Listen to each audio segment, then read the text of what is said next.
মুহাদ্দিস হযরত মাওলানা আবু নাসর আশরাফী সাহেব, হযরত মাওলানা আবু নাসর আশরাফী সাহেব। নারায়ে তাকবীর, নারায়ে তাকবীর, আল্লাহু আকবার। সালাম পাক রকমান শুভেচ্ছার স্বাগতম। তফসির মাহফিলের পক্ষ থেকে লাল গোলাপি শুভেচ্ছা।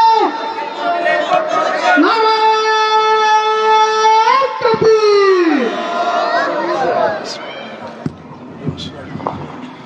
السلام عليكم ورحمة الله وبركاته. الحمد لله نحمده ونستعينه ونستغفره ونؤمن به ونتوكل عليه ونعوذ بالله من شرور أنفسنا ومن سيئات أعمالنا. من يهده الله فلا مضل له ومن يضلله فلا هادي له. ونشهد أن لا إله إلا الله وحده لا شريك له. ونشهد أن سيدنا وحبيبنا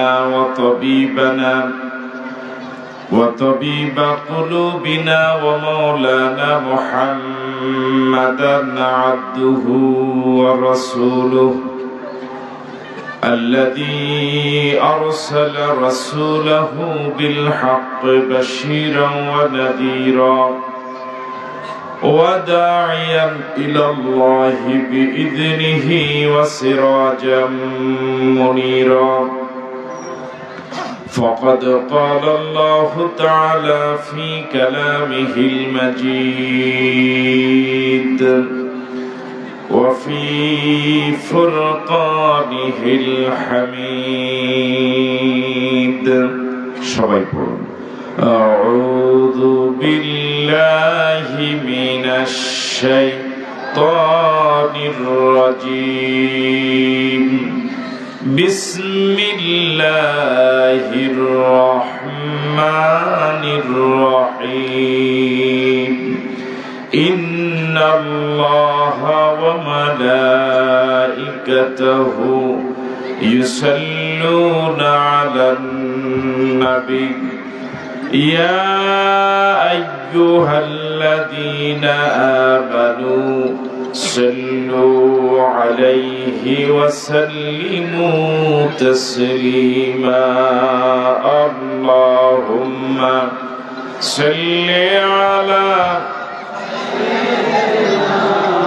مولانا محمد وعلى آل سيدنا. بلغ العلا بكماله كشف الدجى بجماله حسنت جميع خصاله. होना ये फूल तो बुलबुल का तरन्नुम भी न हो, चमन दहर में कलियों का तबस्सुम भी न हो. बलगल उला बिकमालिही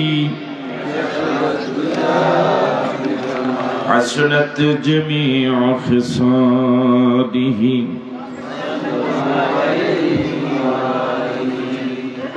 লালচাঁদপুর হযরত আব্দুল কাদের রাহিমাহুল্লাহ হাফিজিয়া মাদ্রাসা ও এতিমখানার উদ্যোগে লালচাঁদপুর উচ্চ বিদ্যালয় মাঠে আয়োজিত আজকের এই দ্বীনি মাহফিল মহতারাম সভাপতি বিশিষ্ট ব্যবসায়ী জনাব মোহাম্মদ কামাল হোসেন মজুমদার, মাহফিল পরিচালনায় জনাব মাওলানা শাহে আলম, আমন্ত্রণে মাওলানা আহমদুল্লাহ প্রতিষ্ঠাতা ও পরিচালকত্র মাদ্রাসা, বিশেষ মুফাসসির রয়েছেন অনেকেই। প্রধান অতিথি জনাব ফারুকুল ইসলাম বিশিষ্ট ব্যবসায়ী আছেন। বিশেষ অতিথি অনেকে রয়েছেন, আমি সকলকে শ্রদ্ধার সাথে স্মরণ করি। যেহেতু সময় আমার হাতে একেবারে কম, এজন্য আমি সকলের নাম নিতে না পারার কারণে দুঃখ প্রকাশ করছি। আপনারা সকলে কেমন আছেন? লাল্লুকে আগে যেভাবে ছিল ওভাবে রাখেন। আমি তো বলি নাই চেঞ্জ করার জন্য। আপনারা সকলে কেমন আছেন? আমরা আল্লাহ সুবহানাহু ওয়া তাআলার শুকরগুজার হচ্ছি, শুকরিয়া আদায় করছি যে মহান মনিব আমাদেরকে সুস্থতার নিয়ামত দিয়ে আজকের এই সুন্দর আয়োজনে আমাদেরকে শরীক হওয়ার সুযোগ দিলেন। এই জন্য মনিবের দরবারে মনিবের শেখানো ভাষায় মনিবের দেওয়া জবান ব্যবহার করে সকলে মিলে সমস্বরে পড়ি আলহামদুলিল্লাহ রব্বানা লাকাল হামদ হামদান কাসীরান তাইয়্যিবান মুবারাকান ফীহি ইয়া রাব্বি লাকাল হামদু কামা ইয়ানবাগী লিজালালি ওয়াজহিকা ওয়া আযীমি সুলতানিকা। আমরা আল্লাহ সুবহানাহু ওয়া তাআলার শুকরিয়া আদায়ের পর প্রিয় নবীর প্রতি প্রাণ ভরে আবেগ ভরা কণ্ঠে দরুদ পড়ি, যিনি আমাদের প্রিয় নবী, সর্বকালের সর্বযুগের সর্বশ্রেষ্ঠ নবী। সে নবীর প্রতি দরুদ পড়ি যে নবীর প্রতি একবার দরুদ পড়লে আল্লাহ রাব্বুল আলামিন 10টি সগীরা গুনাহ মাফ করে দেন, 10টি রহমত বর্ষণ করেন, 10টি মর্যাদা বাড়িয়ে দেন। সে নবীর প্রতি আমরা সকলেই পড়ছি সাল্লাল্লাহু আলাইহি ওয়াসাল্লাম। শুহাদায়ে কেরামদের আত্মার মাগফিরাত কামনা করি। বিশেষ করে আপনাদের এই লালচাঁদপুরের জমিনে আল্লাহর যত বান্দা যত বান্দি যারা পরিমাণ ঈমান নিয়ে যারা অন্ধকার কবর চলে গেলেন, ফরিয়াদ করছে মালিক তুমি তাদের সকলের কবরকে জান্নাতের বাগান বানিয়ে দাও। আমিন। আমরা যারা ময়দানে এসেছি ফরিয়াদ করছে মালিক তুমি আমাদেরকে মাফ করে দাও। আমিন। অনেক অনেক বছর পরে আপনাদের এই মাঠে আপনাদের সাথে দেখা হওয়ার সুযোগ হলো। যে সকল আয়োজক অনেক পরিশ্রম করে দীর্ঘদিন যোগাযোগ করে আপনাদের সাথে পরিচয়ের সুযোগ করে দিলেন, সে সকল যুবকদেরকে আন্তরিক ধন্যবাদ এবং মুবারকবাদ জানাই। আল্লাহর শুকরিয়া আদায় করি যে মালিক অনেক বছর পরে আপনাদের সাথে আবার আমার কথা বলার সুযোগ করে দিলেন। আলহামদুলিল্লাহ। আপনারা শুনেছেন শারীরিকভাবে আমি অনেকটা অসুস্থ গতকাল থেকেই। আজকে মাগরিবের পরেই আমার সময় দেওয়ার কথা। মাগরিবের পর থেকে খুব বেশি লম্বা সময় কথা বলার সুযোগ পাবো না। এরপরে ধারাবাহিকভাবে উলামায়ে কেরামের জবান থেকে আপনারা গুরুত্বপূর্ণ আলোচনা শুনবেন। আমরা অল্প সময়ে কয়েকটি কথা বলতে চাই। আজকের প্রোগ্রামের উপস্থিতির সিংহভাগ যুবক, যেটা ভালো দিক, বলি আলহামদুলিল্লাহ। যুবকদেরকে আমার পক্ষ থেকে ধন্যবাদ এবং মুবারকবাদ জানাই। আমরা আজকে এই মাঠে উপস্থিত আছি যারা, আমরা সকলেই এক দলের মানুষ না, এক পীরের মুরিদ না। কথা কি সঠিক? একটু কথা বললে ভালো লাগবে। আমরা কি সবাই এক দলের মানুষ, এক পীরের মুরিদ? আমরা বিভিন্ন দলের, বিভিন্ন পীরের, বিভিন্ন বয়সের, বিভিন্ন রুচির অসংখ্য আল্লাহর বান্দা উপস্থিত হয়েছে। আমাদের মতামত যত ভিন্নই থাকুক, মৃত্যুর পরে আমরা সকলে জান্নাতে যেতে চাই। কোথায় যেতে চাই? এই ব্যাপারে কারো দ্বিমত নাই মনে হয়? আমার দ্বিমত আছে মনে হয়? এই ব্যাপারে কি কারো দ্বিমত আছে? স্টেজে যারা ওনারা এ পর্যন্ত কথা তেমন বলে নাই। আমরা কোথায় যেতে চাই? পৃথিবীর কোন খারাপ মানুষও জাহান্নামে যেতে চায় না, সবাই জান্নাতে যেতে চাই। আমরা যারা জান্নাতে যেতে চাই হাতটা একটু তুলে ধরুন তো দেখি। আল্লাহ কবুল করুন, বলি আমিন। জান্নাতে যাওয়ার জন্য কাজ লাগবে দুইটা। কয়টা কাজ? কথা কি এইভাবে বলবেন? যারা যুবক আছে শুধু যুবকরা একটা আওয়াজ দিলি তো মাহফিলটা সরগরম থাকে, মুরব্বীদেরকে কষ্ট না দিয়ে। জান্নাতে যাওয়ার জন্য কাজ লাগবে কয়টা? আবার বলি, বলি ঈমান, আমল। এবার আরেকবার জিজ্ঞেস করি, জান্নাতে যাওয়ার জন্য কাজ লাগবে কয়টা? এক, দুই, আগে ঈমান না আগে আমল? আবার বলুন, আগে হলো ঈমান, এরপরে আমল। যে ঈমানটা জান্নাতে যাওয়ার জন্য লাগবে, ওই ঈমানটা হওয়া লাগবে শিরিক মুক্ত। কি মুক্ত? শিরিক মুক্ত। আরো জোরে বলুন, শিরিক মুক্ত। একজন ঈমানদারের কাছে সবচেয়ে দামি সম্পদের নাম হলো ঈমান। এর থেকে দামি সম্পদ আর হতেই পারে না। রাসূল করিম সাল্লাল্লাহু আলাইহি ওয়াসাল্লাম ইরশাদ করেছেন, সর্বশেষ যে ব্যক্তি জান্নাতে যাবে, আল্লাহ রাব্বুল আলামিন তার জন্য 10 পৃথিবীর সমান জায়গা জান্নাতে বরাদ্দ রেখেছেন। সুবহানাল্লাহ। কয় পৃথিবীর সমান? 10 পৃথিবীর সমান। আপনাদের এটা কোন উপজেলা? মনোহরগঞ্জ উপজেলা। যে জায়গাটা সবচেয়ে দামি প্রপারে 1% জায়গা কত হবে? আপনার ডাকবে 10 লাখ না আরো বেশি, 20 লাখ। এটা নিয়ে ঝগড়া করে না, কিনবো না। উদাহরণ, কত টাকা? মনোহরগঞ্জ উপজেলার প্রপারে যদি 1 শতক জায়গার দাম 20 লক্ষ হয়, 500 শতক জায়গা কেনার মতো কোন ধনী কি এখানে আছেন? বাকি যারা জবাব দেন নাই, জবাবে তো বোঝা যায় আপনারা কিনতে পারবেন। 500 শতক জায়গা কেনার মতো কোন ধনী কি এখানে আছে? আমার ভাইরা, কিন্তু 10 পৃথিবীর সমান জায়গা জান্নাতে কেনার মতো পুঁজি এখানে সব আছে। আলহামদুলিল্লাহ বলবেন। এই টিস্যু বক্সটা কিনতে পুঁজি লাগবে কত? এই টিস্যু বক্সটা কিনতে পুঁজি লাগবে কত? 60 টাকা। আমার সাথে তো কথা বলেন। 60 টাকা। এই পানির বোতলটা কিনতে পুঁজি লাগবে কত? 20 টাকা। এই মোবাইলটা কিনতে পুঁজি লাগবে 20,000 টাকা। কত টাকা? 20,000। এবার আবার জিজ্ঞেস করি, মোবাইলটা কিনতে পুঁজি লাগবে 20,000। টিস্যু বক্স 60, পানির বোতল 20 টাকা। জান্নাতে 10 পৃথিবীর সমান জায়গা কিনতে পুঁজি লাগবে? ভুলে গেছি। জান্নাতে 10 পৃথিবীর সমান জায়গা কিনতে পুঁজি লাগবে কি? আবার বলুন। আমেরিকার প্রেসিডেন্টের নাম কি? পুরুষ না মহিলা? আরো আসতে বলুন। ওর সাথে কিন্তু একজন মহিলাও দাঁড়াইছিল, দাঁড়ায় নাই? আমেরিকার মানুষ মহিলাকে প্রেসিডেন্ট বানায় নাই, বানাইছে যাকে পৃথিবীর সিংহভাগ মানুষ তাকে আধা পাগল করে। ঠিক নয় কি? আমেরিকার মানুষ গোটা পৃথিবীকে মেসেজ দিয়েছে যে রাষ্ট্রপ্রধান হিসেবে মহিলা থেকে আধা পাগল পুরুষ হলেও অনেক ভালো। বুঝতে পারি নাই মনে হয়। আমেরিকার প্রেসিডেন্টের ক্ষমতা আছে না নাই? আপনার কি আমার প্রতি রাগ? কিভাবে কথা বলেন, একটু জোরে বলেন। আমেরিকার প্রেসিডেন্টের ক্ষমতা আছে, টাকা পয়সা, পরিচিতি, অস্ত্র, কিন্তু জান্নাতে 10 পৃথিবীর সমান জায়গা কেনার মতো পুঁজি আছে? ভারতের প্রধানমন্ত্রীর নাম কি? ওর টাকা পয়সা আছে, পরিচিতি আছে, মাতবাড়ি আছে।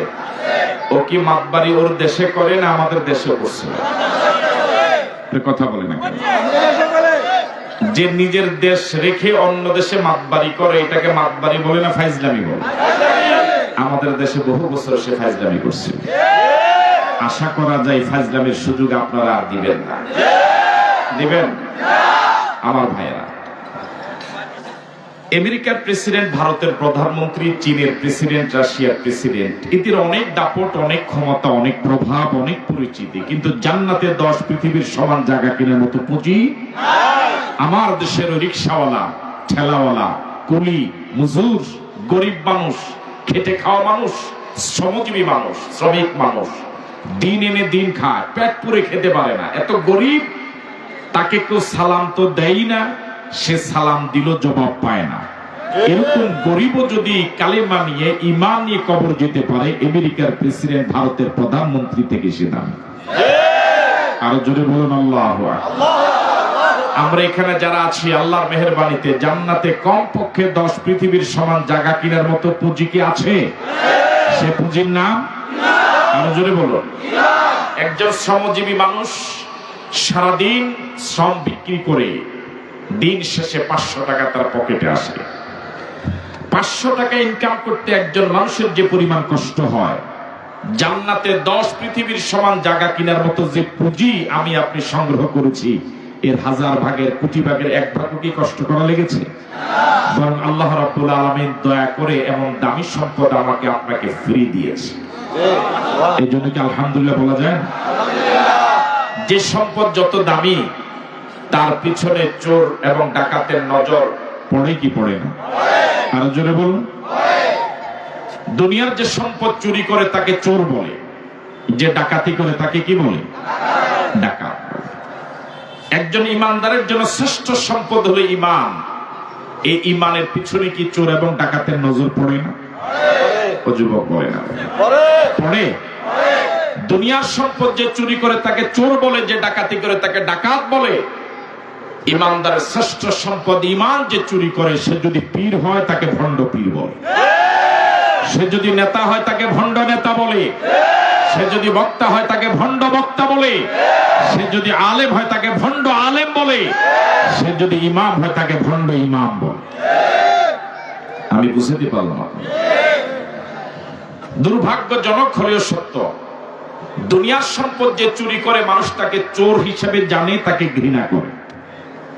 কিন্তু শ্রেষ্ঠ সম্পদ ইমান যে চুরি করে, এরকম ভণ্ড পীর ভণ্ড আলেমকে মানুষ ঘৃণা করে না, বরং দাওয়াত দিয়ে লক্ষ লক্ষ টাকা খরচ করে তাদের মাহফিল করা। বুঝতে পারিনি মানে? আপনাদের এলাকায় একজন চোর চুরি করলো, মনে করেন 20 বছর আগে। কি চুরি করেছে? ডাব, নারিকেল, সুপারি ইত্যাদি, সব মিলে 5000 টাকার সম্পদ। নতুন চোর তো ধরা পড়ছে। এরপরে গণধুলাইতে এমন সংশোধন সে হয়েছে, আর জীবনে কি করেনি? জীবনে চুরি করছে কয়বার? কয় বছর আগে? ও বলে না, কয় বছর আগে? এরপরে কি সে আর চুরি করছে? এখন কি ভালো হয়ে গিয়েছে? কিন্তু 20 বছর আগে একবার চুরি করার কারণে এলাকার মানুষ সবাই যেহেতু তাকে চোর হিসেবে জানে, তাকে কি আপনি বেয়াই বানাবেন? তালুই বানাবেন? শ্বশুর বানাবেন? ও যুবক বানাবে? কেন বানাবেন না? কথা বল না, কেন বানাবেন না? সে চুরি করছে কয়বার? আর কি চুরি করছে? কিন্তু যে লোকটা আমার আপনার ইমান চুরি করে, তাকে প্রধান অতিথি করে দাওয়াত দেওয়া হয়। এলাকার সব ওলামায়ে কেরামের জন্য ফার্মের মুরগি, ওর জন্য দেশি মুরগি। ঠিক নাকি? হুন্ডার বহরে রিসিভ করে, হুন্ডার বহরে বিদায় করে, মোটা অঙ্কের হাদিয়া দিয়ে খুব ভদ্রতার সাথে বলা হয়, হুজুর তেমন কোনো খেদমত করতে পারি নাই, মনে কষ্ট দিবেন না। ওই যাওয়ার সময় সবচেয়ে মোটা অঙ্কের হাদিয়াও নিয়ে গেল, ইমানদারের ইমানও নিয়ে গেল। এমন ওয়াজ, যে ওয়াজের সাথে কোরআনের কোনো সম্পর্ক নাই। আল্লাহ বলে একরকম, ওই হুজুর বলে আরেক রকম। এই জাতীয় ইমান চোর সমাজে আছে না নাই? আরো জোরে বলুন, আছে না নাই? দুর্ভাগ্যজনক হলেও সত্য, আমরা দুনিয়ার সম্পদের চোর চিনি, ওই চোর থেকে নিজের সম্পদ হেফাজতের জন্য সচেষ্ট থাকি, সচেতন থাকি। ওই চোরকে চরম ভাবে ঘৃণা করি, কিন্তু আমার শ্রেষ্ঠ সম্পদ ইমান চোর, ওকে চোর হিসাবে চিনি না, ঘৃণাও করি না, ওর থেকে ইমান বাঁচাবার জন্য কোনো প্রচেষ্টাও রাখি না। আমি কি কথা বুঝতে পারলাম? এবার আগের কথাটা আবার একটু রিপিট করি। আমরা কি সবাই জান্নাতে যেতে চাই? জান্নাতে যাওয়ার জন্য পুঁজি লাগবে কয়টা? 1, 2। ইমান থেকে দামি কোনো পুঁজি কি হতে পারে? আরো জরুর হতে পারে? এই জন্য যে কোনো মূল্যে জীবন যদি চলেও যায়, ইমান রক্ষা করা লাগবে। এবার বলুন, জীবনের দাম আছে না নাই? জীবন কি সম্পদ নয়? ইমান কি সম্পদ নয়? দুটোটাই সম্পদ, জীবনও দামি, ইমানও দামি। এই দুইটার মাঝে কোন বেশি দাম? কোনটা? আবার বলুন। ইমান রক্ষা করার জন্য যদি জীবন নামক সম্পদটা দিয়ে দেওয়া লাগে, পাস না ফেল? বুঝতে পারিনি। ইমানও দামি, জীবনও দামি, কিন্তু জীবন রক্ষা করার জন্য একটা লোক ইমান দিয়ে দিল, কি রক্ষা করলো? জীবন দিয়ে দিল, কি? পাস না ফেল? আর আরেকজন লোক ইমান রক্ষা করেছে কিন্তু জীবনটা দিয়ে দিয়েছে। দুনিয়ার মানুষ মনে করে সে মরে গেল, ফেল, আসলে পাস না ফেল? সুতরাং আমরা কি সিদ্ধান্ত নিতে পারবো জীবনের বিনিময় হলে ইমান রক্ষা করবো? সবাই পারবো? কারা কারা পারবো হাত তুলে দেখান তো দেখি।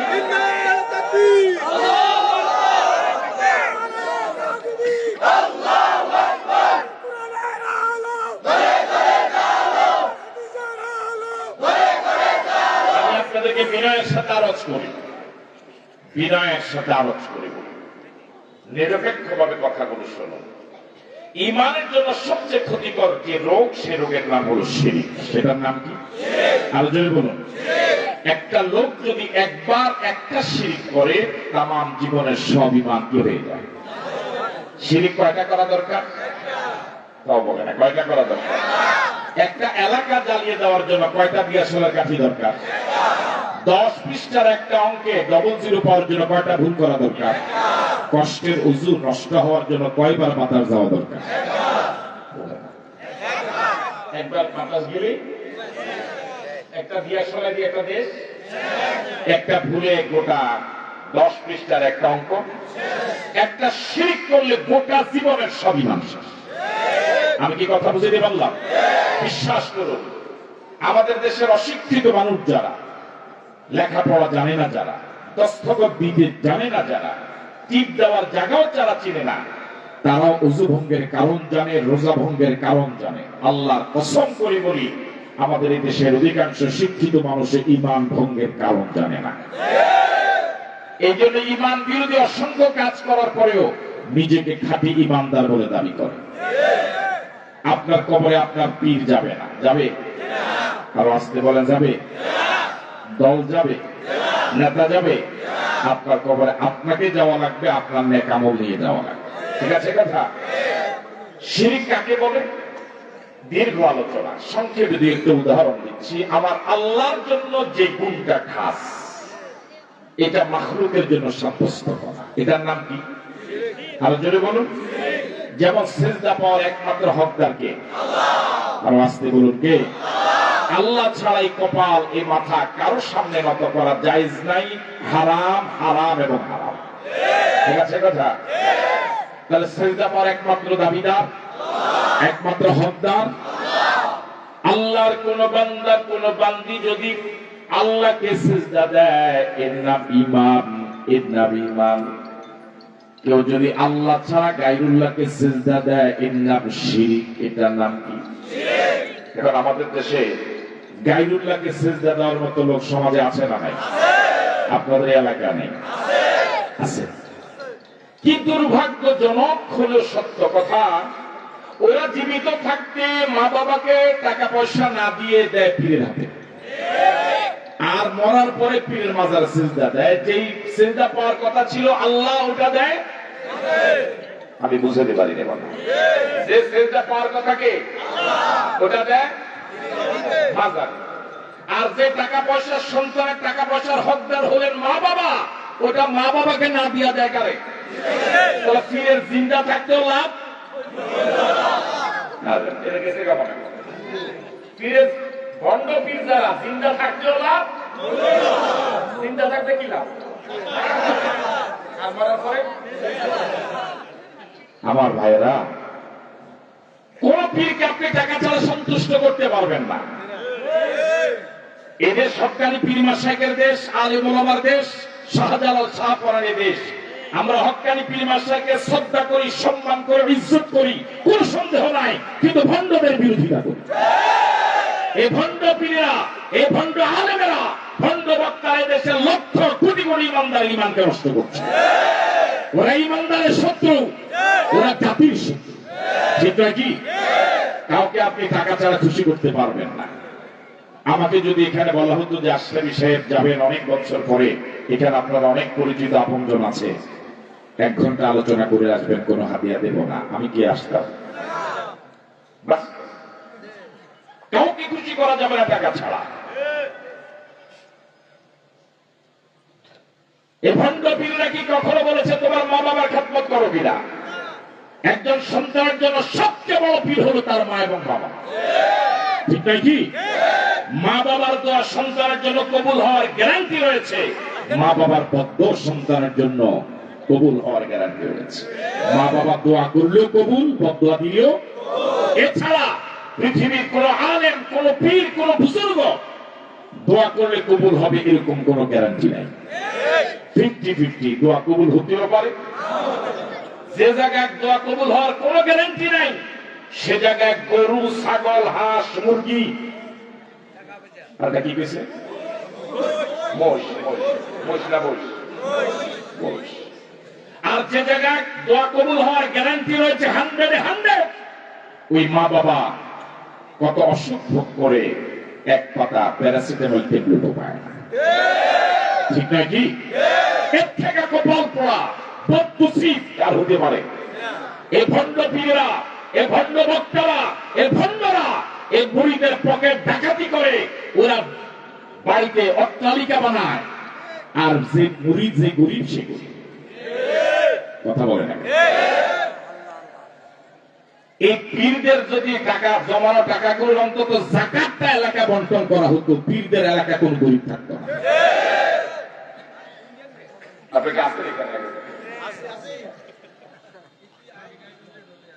আমার ভাই, সেজদা পাওয়ার একমাত্র হকদারকে, উনি হলেন প্রধান অতিথি, উনি হলেন সভাপতি, না? আমি আগে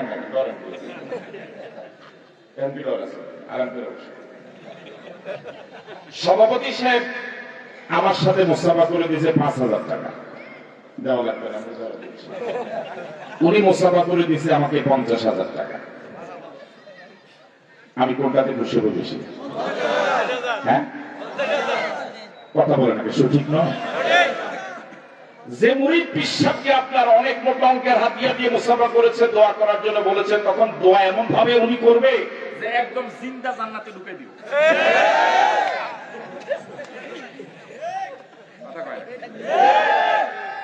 আর আরেকজন কিছু গরিব মানুষ শুনে দিচ্ছে 10 টাকা 20 টাকা, হারে বেটার আন্তরিকতার কোনো অভাব নাই, মায়ার কোনো অভাব নাই, কিন্তু ধন নাই, কি করবে? হুজুর দোয়া করে, ঠিক নাকি? আর উনি টাকা বেশি দিতে একদম করিছে, ঠিক নাকি? আমার ভাইয়েরা, সিজদা পাওয়ার একমাত্র হকদার আল্লাহ। যে আল্লাহ ছাড়া মাজারে সিজদা দেয়, গায়রুল্লাহকে সিজদা দেয়, দরগা দুর্গা সিজদা দেয়, জিন্দা মুর্দা পীরের পায়ে সিজদা দেয়, কি করেছে? কথা বলেন, কি করেছে? এই শিরক কয়বার করলে ঈমান যায়? আরো জোরে কয়বার করলে ঈমান যায়? বর্তমান সমাজে এরকম শিরক এর আস্থান আছে না নাই? আরো জোরে বলেন, আছে না নাই? এদের বিরুদ্ধে জনগণের প্রতিরোধ করে তোলা দরকার, এদেরকে হুঁশিয়ার করে দেওয়া দরকার। তুমি আমার মুসলমানদের ঈমান নিয়ে খেলা করার কোন সুযোগ তোমার নাই।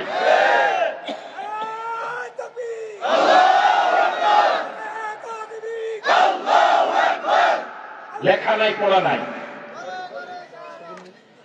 হাদিসের কিতাবের একটা ইবারত, একটা পৃষ্ঠা যদি ওরা পড়তে পারে, ঘুম আমার হলে ওদের পেট থেকে কিচ্ছু বের হবে না। সেই দেশের ইমানদারদের, সরল প্রাণ ইমানদারদের টাকা পয়সা গুলো নিয়ে, গরু ছাগল নিয়ে অট্টালিকা বানায়, বেঈমান বানিয়ে আছে। আল্লাহ আমাদেরকে হেফাজত করুন, বলি আমিন। আরো জোরে সরে বলি আমিন। তাহলে সিজদা পাওয়ার একমাত্র মালিক কে? আরো জোরে বলেন কে? আমরা কি আল্লাহ ছাড়া আর কাউকে সিজদা দেব?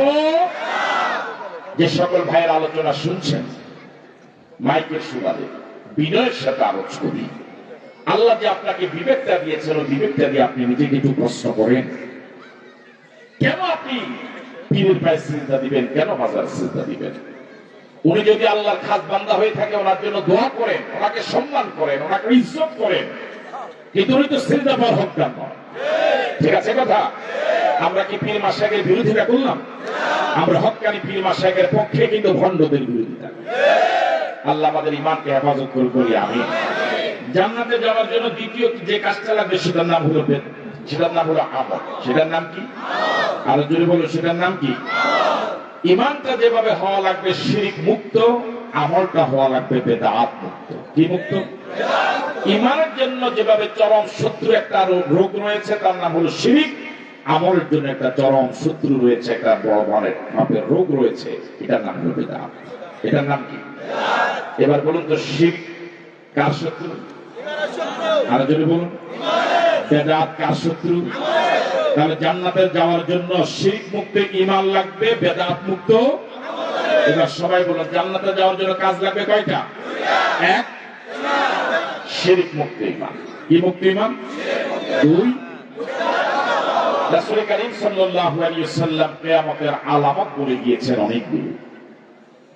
এর মাঝে একটা আলামত বলে গেলেন যে কিয়ামতের আগে এমন একটা জমানা আসবে, এমন একটা সময় আসবে, মসজিদ ভর্তি মুসল্লি থাকবে, মসজিদে মুসল্লির অভাব হবে না, কিন্তু এদের মাঝে একজন ঈমানদারও নাই। নাউজুবিল্লাহ বললেন। ওই রাসূল কথাটা বলে গেলেন যে রাসূল গোটা জিন্দেগিতে একটা অসত্য কথা বলেননি। মক্কার কাফের এবং মুশরিকেরা রাসূলকে পাগল বলেছে, কবি বলেছে, গণক বলেছে, জাদুকর বলেছে, অশ্রাব্য ভাষায় গালি দিয়েছে, জন্মভূমিতে থাকতে দেয় না, বের করে দিয়েছে। এই মানে শত্রুরাও এই কথা বলে নাই যে রাসূল জীবনে একটা মিথ্যা কথা বলেছে। এমন নবীর উম্মত হতে পেরে খুশি না বেজার? এই জন্য যত কম আওয়াজ দিয়ে পারেন বলেন আলহামদুলিল্লাহ। আরো জোরে বলুন আলহামদুলিল্লাহ। ওই রাসূল বলেছেন কিয়ামতের আগে মসজিদে মুসল্লির অভাব হবে না, কিন্তু এর মাঝে একজন ঈমানদারও নাই। তাহলে নামাজিরাও কি হয়? কথা বলে, নামাজিরাও কি হয়? নামাজিরা বেঈমান হয় কি করে? একটু আগে কি উদাহরণ দিয়ে বুঝেন নেই? নামাজ পড়ে কিন্তু গায়রুল্লাহকে সিজদা দেয়, কি নাই? আর যদি বলেন কি নাই? আল্লাহ আমাদের ঈমানকে হেফাজত করে। দ্বিতীয় হলো বেদাত। বেদাত কাকে বলে? যে আমল রাসূল করেন নাই, রাসূল অনুমোদন দেন নাই, সাহাবায়ে কেরাম করেন নাই, তাকে বেদাত বলে। কাকে কি বলে? বেদাত দেখতে সুন্দর কিন্তু রাসূল এবং সাহাবায়ে কেরামের অনুমোদিত, কথা বলে না কেন? অনুমোদিত। এখন আমাদের দেশে যারা বেদাত করে, নতুন নতুন কিছু আবিষ্কার করে, আমলের আগে পরে কিছু যোগ বিয়োগ করে, ওরা একটা যুক্তি দেখায় যে অসুবিধা কি, একটু দরুদ না পড়লাম। কি পড়লাম? দরুদ পড়লাম। আমার ভাইরা, সর্বপ্রথম আপনাদেরকে রাসূলের একটি হাদিস শোনাই, মিশকাত শরীফের হাদিস। একজন নতুন লোক আসলেন রাসূলের কাছে, কালিমা পড়লেন। ওনার বাড়ি মদিনা থেকে অনেক দূরে। তিনি রাসূলকে বললেন, ইয়া রাসূলুল্লাহ, আমার বাড়িতে অনেক দূরে, প্রতিদিন আপনার কাছে এসে আপনার মজলিসে বসে ইসলাম সম্পর্কে নতুন তথ্য জানা আমার জন্য কষ্টকর। আপনি আমাকে এরকম অনেক কিছু শিখিয়ে দেন যাতে করে অনেক দিন পর আসলেও চলে, এই দিয়ে আমি জান্নাতে যেতে পারবো। বুঝতে পারলাম? রাসূল করিম সাল্লাল্লাহু আলাইহি ওয়াসাল্লাম তাকে ইসলামের মৌলিক বিষয়গুলো শিখালেন। এবার লোকটা যাওয়ার পালা। যাওয়ার সময় বললেন, আল্লাহ লা আযীদু আলা হাযা ওয়া লা আনকুসু মিনহু ইয়া রাসূলুল্লাহ, আল্লাহর কসম করে বলে আপনি আমাকে যা শিখিয়েছেন এর থেকে আমি বাড়াবো না, এর থেকে আমি কমাবো না। মনোযোগ আছে আপনাদের? এই লোকটা যখন চলে যাচ্ছিলেন, রাসূল উপস্থিত সাহাবায়ে কেরামকে বললেন, আফলাহা ইন সাদাকা, ও আমার সাথীরা শুনো, এই লোকটা যাওয়ার সময় প্রমিস করেছে, ওয়াদা করেছে, আমি যা শিখিয়েছি এর থেকে বাড়াবেও না, কমাবেও না। সে যদি তার ওয়াদা সত্যবাদী হয়, আমি রাসূল সাক্ষী দিচ্ছি সে জান্নাতি। তাহলে জান্নাতি হতে হলে আমলে বাড়ানো যাবে না, কমানো যাবে না। আমি বুঝতে পারছি কথা? এখন যারা বাড়ায় কমায় তারা দলিল দেয় না যুক্তি দেয়? আর যদি বলেন দলিল দেয় না যুক্তি দেয়? যুক্তি কি দেয়? যে অসুবিধা। বলুন, এটা বলে না। যুক্তি দেয় কি? অসুবিধা। আমি আপনাদেরকে দু একটা উদাহরণ দিই। সিজদা দেওয়া ভালো না খারাপ? এই আওয়াজ ভালো না খারাপ? সাহাবায়ে কেরাম রাসূলকে প্রশ্ন করলেন, ইয়া রাসূলুল্লাহ, বান্দা কখন আল্লাহর কাছাকাছি হয়ে যায়? রাসূল বললেন, বান্দা যখন আল্লাহর পায়ে সিজদা দেয় তখন আল্লাহ এবং বান্দার মাঝে কোনো হায়েল থাকে না। মানুষের দেহের ভিতরে সবচেয়ে দামি অঙ্গ হলো কপাল এবং নাক। ঈমান আনার পরে সবচেয়ে দামি ইবাদতের নাম হলো নামাজ। নামাজের ভিতরে সবচেয়ে দামি অঙ্গের নাম হলো সিজদা। আর সিজদার ভিতরে দেহের সবচেয়ে দামি অঙ্গ কপাল এবং নাক মাটির সাথে মিশিয়ে দেয়।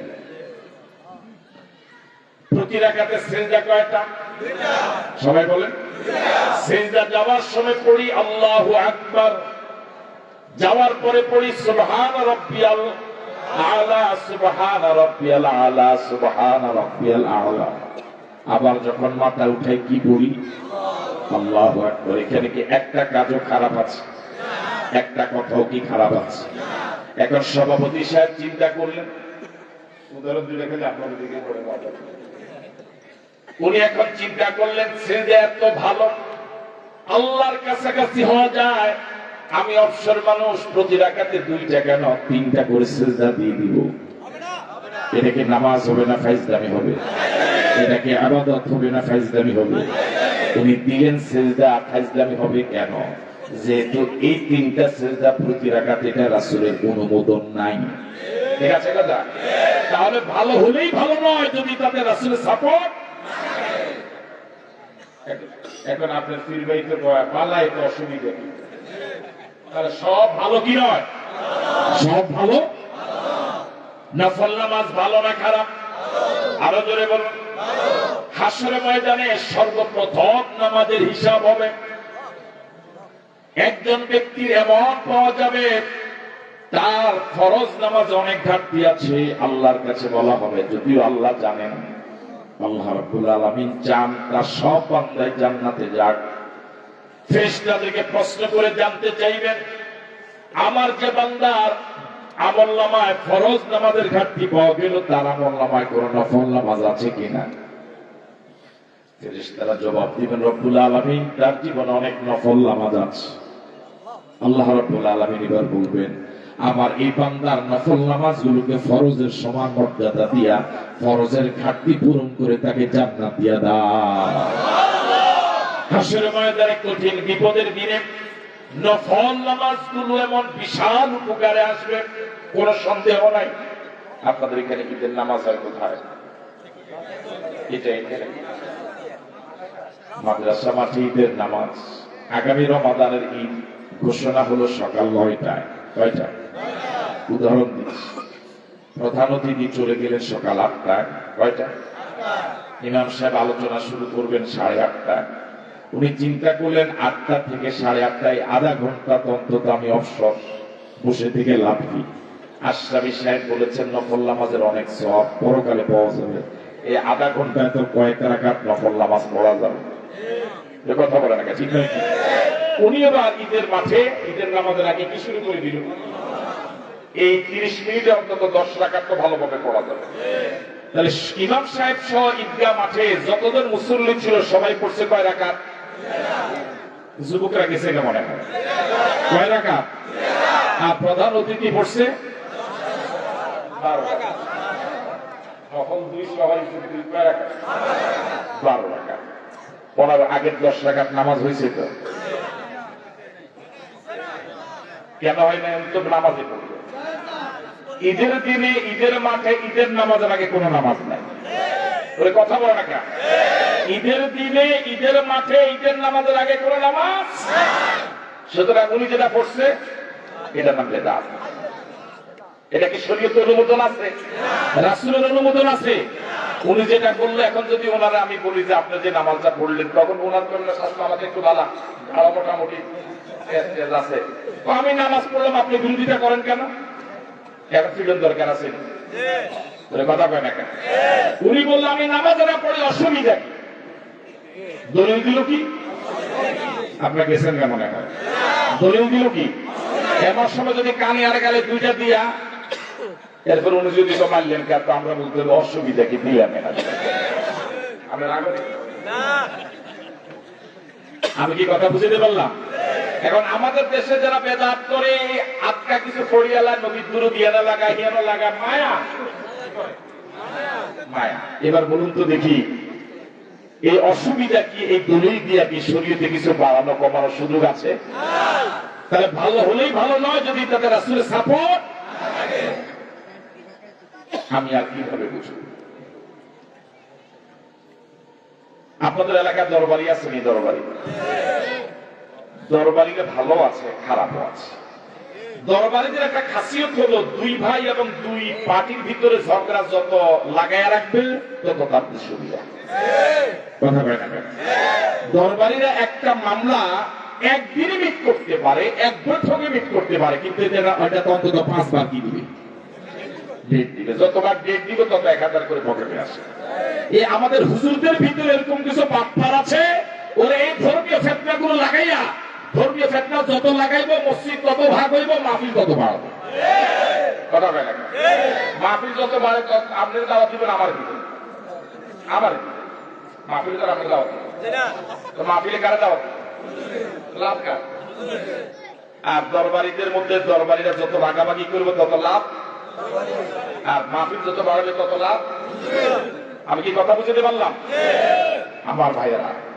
এই জন্য আপনারা যদি অন্তত এই হাদিয়া দেওয়াটা বন্ধ করে দিতে পারেন, যেগুলো সব হুজুর সোজা হয়ে যাবে।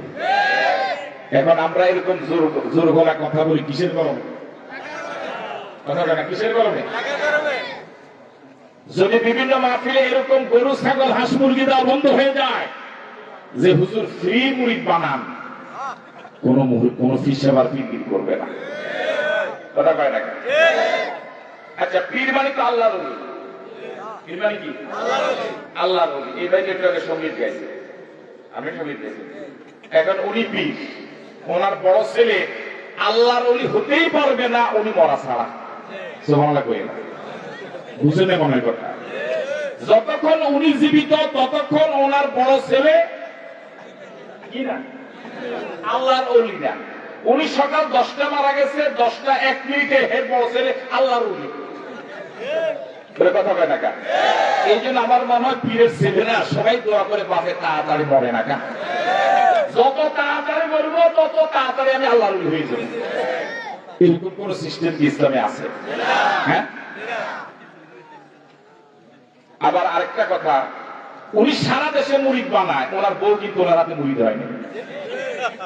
কথা কেন বুঝতে পারি না? মানে কোন বিশ্বের বউ এর হাতে মুরিদ ইসলাম আছে? আমি কইলাম আমরা নেতা, কোন বিশ্বের বউ তার হাতে কি হয় না? মুরিদ হয়। আমি এখন আপনাদের সামনে তখন ওয়াজ করলাম, আরো কিছু করলো শুনতেন। আমি যদি এখন আমার স্ত্রীকে গিয়ে বলি আমার ওয়াইফকে যা 1/2 ঘন্টা আমার ওয়াজ শুনে টাকা পয়সা দেওয়া লাগবে না, শুনবে? যে লাল চাঁদপুরের এরা তোমার চিনে নাই জন্য তোমার ওয়াজ শুনে আমি তো চিনি, ঠিক নয় কি? কোন পীর যদি তার স্ত্রীকে বলে আমার হাতে মুরিদ হও, মুরিদ হবে না। অথচ রাসূল কারীম সাল্লাল্লাহু আলাইহি ওয়াসাল্লাম নবুয়ত পাওয়ার পর সর্বপ্রথম দাওয়াত দিয়েছিলেন তার স্ত্রী খাদিজাতুল কুবরা রাদিয়াল্লাহু তাআলা আনহাকে। 25 বছর বয়সে রাসূল বিয়ে করেছিলেন, তখন খাদিজার বয়স ছিল 40। রাসূল 40 বছর বয়সে নবুয়ত পেলেন, তখন খাদিজার বয়স 55। 15 বছর দাম্পত্য জীবন গত হওয়ার পরে কালেমার দাওয়াত দিলেন। 15 বছর দাম্পত্য জীবন করার পরে নবুয়ত পেয়ে সর্বপ্রথম দাওয়াত দিলেন প্রিয়তমা স্ত্রী খাদিজাকে। বললেন, খাদিজা আমি তো নবী। 1 সেকেন্ড দেরি করে নাই খাদিজাতুল কুবরা রাদিয়াল্লাহু তাআলা আনহা, এতটুকু বলে নাই আমাকে একটু সুযোগ দেন, আমি চিন্তা করে পরে জানাবো আপনাকে। বরং সাথে সাথে বললেন, 15 বছর আপনার সাথে দাম্পত্য জীবন কাটালাম, একই ছাদের নিচে সময় কাটালাম, আপনার ভিতর বাইর সব আমার নখদর্পণে। আমার 15 বছরে মনে হয়েছে নবী ছাড়া এত সুন্দর চরিত্র আর কারো হতে পারে না।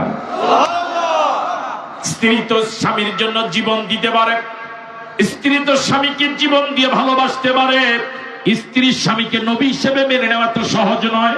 কথা বলেন ঠিক নয় কি? সর্বপ্রথম দাওয়াত দিলেন নিজের স্ত্রীকে, স্ত্রী কালিমা পড়লেন, স্বামীকে নবী হিসেবে মেনে নিলেন। আমরা সারা দেশে ওয়াজ করি, নিজের সন্তানের খবর রাখি না, ঠিক না? তাহলে ভালো হলেই ভালো নয় যদি তাদের আসলে সাপোর্ট না থাকে। আমাদের দেশে যারা বেদাত করে তারা প্রথম দলিল দেয় অসুবিধা কি। আমি কি বুঝাইতে পারলাম অসুবিধা কি? এটা কোনো দলিল না, দলিল হবে হয় কোরআন না হয় রাসূলের হাদিস, ঠিক আছে কথা?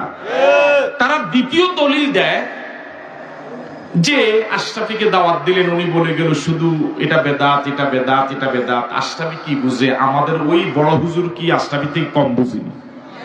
এরকম একটা দলিল দেয় না? আরে কথা কানাকে দেয় কি দেয় না? আমিও মানি, আমি লেখাপড়া একেবারেই কম জানি। আপনি যে পিসাবের দলিল দেন, যে হুজুরের দলিল দেন, আপনার হুজুর অনেক বেশি জানে, অনেক বড় আলেম, কোনো সন্দেহ নাই। কিন্তু আমি আপনাকে প্রশ্ন করি, আমি যে নবীর দলিল দিলাম, আমাদের নবীকে আপনার হুজুর থেকে কম বুঝে? আপনি আমার সাথে তুলনা দিলেন, আপনার হুজুরের যে আশরাফি থেকে আমার হুজুর বেশি জানে, আমি মেনে নিলাম আপনার হুজুর বেশি জানে, কিন্তু আমি তো বলি আমার নবী আপনার হুজুর থেকে বেশি জানে। তাহলে কাটটা মানবেন? আপনার হুজুরেরটা না নবীরটা? আপনি যদি বলেন আপনি দলিল দিলেন আপনার পিসাবের, আমি তো দলিল দিলাম আমার নবীর। আপনি নবীর এত আশেক, আপনি নবীর হাদিস মানবেন না কেন? ঠিক আছে কথা? আজানের আগে দুরুদ নবীর যুগে ছিল? আর আসতে বলেন। রাসূলের যুগে কি আজান ছিল? বেলাল রাদিয়াল্লাহু তাআলা আনহু কি আজান দেন নাই? আজান কোন জায়গা থেকে শুরু হয়েছে, কোন জায়গায় শেষ হয়েছে, এটা কি হাদিসে নাই?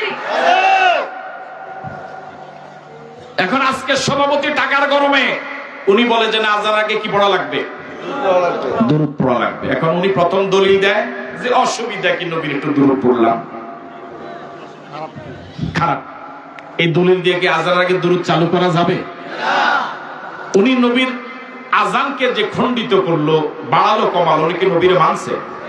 আর যদি নবীরে মানছে, নবীর যদি মানতো তাহলে নবীর যুগে আজান যেমন ছিল ঠিক এমনই করা লাগতো।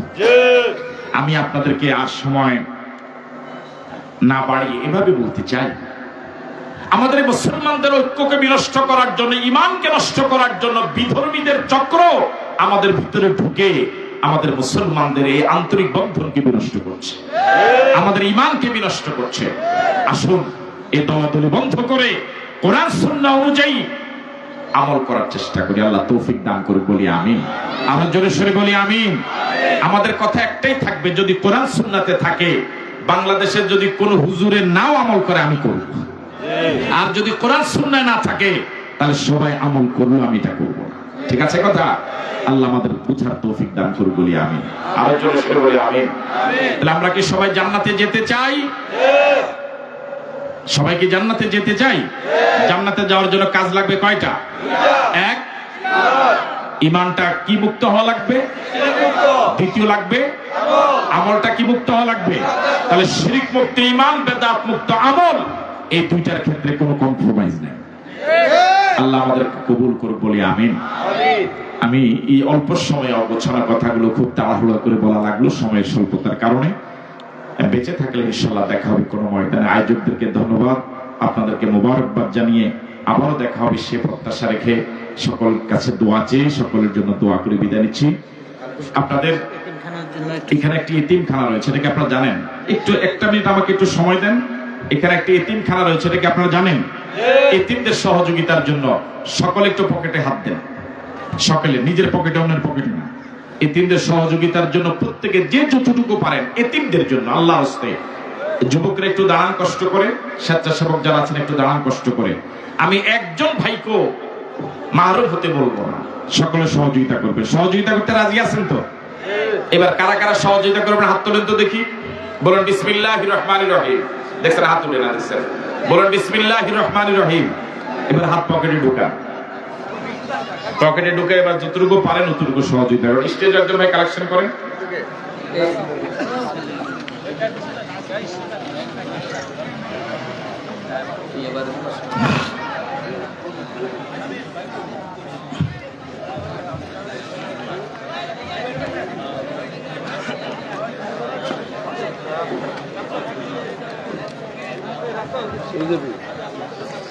ব্যবসা করেন?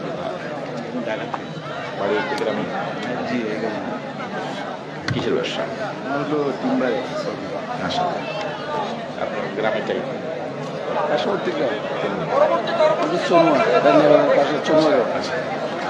জি, এরপর কর্মসূচি ঘোষণা দেন। পরবর্তী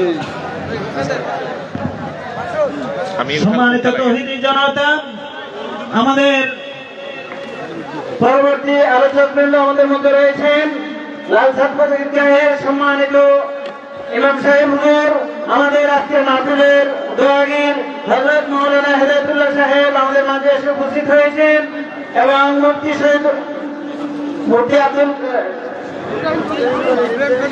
সম্মানিত এলাকাবাসী, সম্মানিত তৌহিদি জনতা, আমাদের বিশেষ আকর্ষণ হাফেজ মুফতি ইব্রাহিম খলিল সাহেব